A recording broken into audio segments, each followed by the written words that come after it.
Ang bunga ng inggit.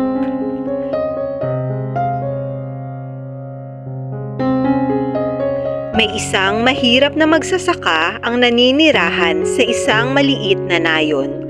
Araw-araw siyang nagsisikap sa kanyang munting sakahan upang mapakain ang kanyang pamilya.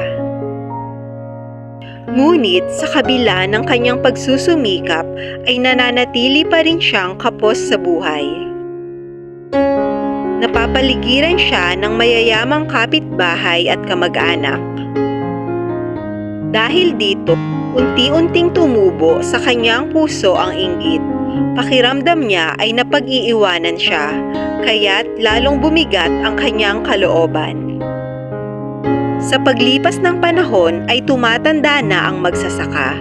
Nahihirapan na siyang magtrabaho sa bukid dahil wala siyang kalabaw na tutulong sa pag-aararo. Isang araw, habang pauwi siyang pagod at malungkot, ay may nakasalubong siya na isang matandang lalaki. "Bakit ka malungkot?" tanong ng matanda. Malungkot na sumagot ang magsasaka. "Ako'y mahirap at walang-wala. Ang lahat ng kapitbahay ko ay mayroong marangyang buhay, samantalang ako ay nananatiling kapos sa buhay.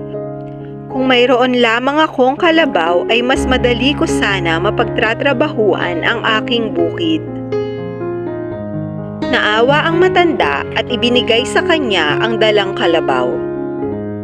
"Sa iyo na ito," ang sabi niya. Hindi makapaniwala ang magsasaka.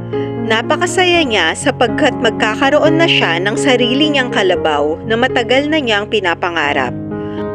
Sobra ang pasasalamat niya sa biyayang iyon. Nagsalitang muli ang matanda at sinabing, "Nais ko pagdating mo sa inyong lugar ay ipagbigay alam mo rin sa iyong mga kapitbahay na gusto ko rin silang makita. Dalhin mo sila sa akin para mabigyan ko rin sila ng kalabaw."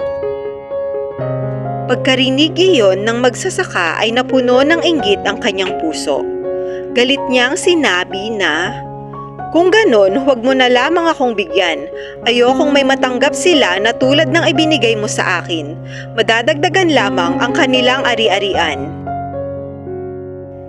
Biglang binawi ng matanda ang kalabaw at seryosong nagsalita. "Alam mo ba ang tunay mong problema? Hindi kahirapan, kundi inggit. Kung marunong kang makontento, magiging masaya ka. Ngunit kung lagi mong tinitignan ang mayroon ang iba, hinding-hindi ka magiging payapa." Pagkasabi nito, naglaho ang matanda sa kagubatan at napagtanto ng magsasaka ang kanyang pagkakamali. Napaiyak siya sa hiya at panghihinayang.